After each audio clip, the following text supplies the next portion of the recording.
How much did you get out of the Detroit practices? A lot. I mean, sometimes going into it, you're not the happiest about joint practices. There's a lot of fights and stuff like that happens. But, I think both teams did a good job of not doing that and got some good competition and work in. And, we go against the same guys so much in camp, our own teammates, that it's good to switch it up and go against a different technique, a different scheme, a different team. What changed from year one to year two schematically for you guys up front? I'm not sure too much has changed right now, but overall as a player, I just feel more comfortable in the system just because I've had a year of it under my belt.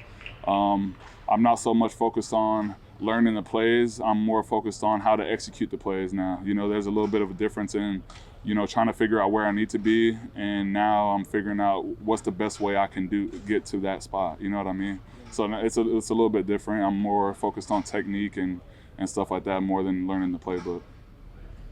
Wink shared yesterday that he pretty much asked Kayvon for more in front of the defense during the keep it real period.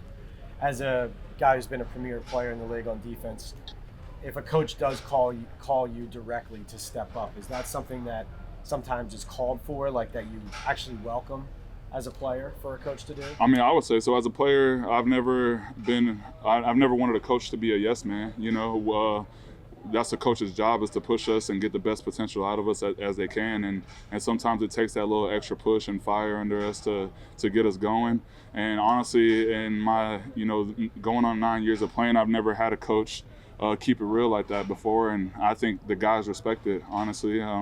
There's sometimes in camp guys are trying to make a team and stuff like that, and they don't really know how the coaches see them or where they fit on the roster and stuff like that. And in those keep it real meetings, he goes down every single player. It's not just Kayvon or not just me or not just anybody. It's he addresses every single individual and lets you know exactly how he feels, and I think the guys respect it. Leonard, by how much is Wink the realest coach you've had? What's that? By how much is Wink the realest coach that you've had? I don't know by how much, but like I said, I'm going into my year 9, and that's the first time that I've seen that, and it eliminates a lot of wondering, a lot of chattering. Meaning, sometimes guys will go into the locker room and be like, I don't know how coach feels about me, or I don't know how this guy sees me here, or stuff like that. But, he does these pretty often, and he does them throughout the season. He does them, anytime it's necessary. And I think it's valuable for the defense and valuable for the team. The whatever it was that was bothering you early in camp that took a few days, did that quiet down, and do you feel completely healthy right now? Yeah, I mean, I feel great. I felt great then. I think coaches were just taking care of me, just going into year 9. Got a little bit of vet treatment.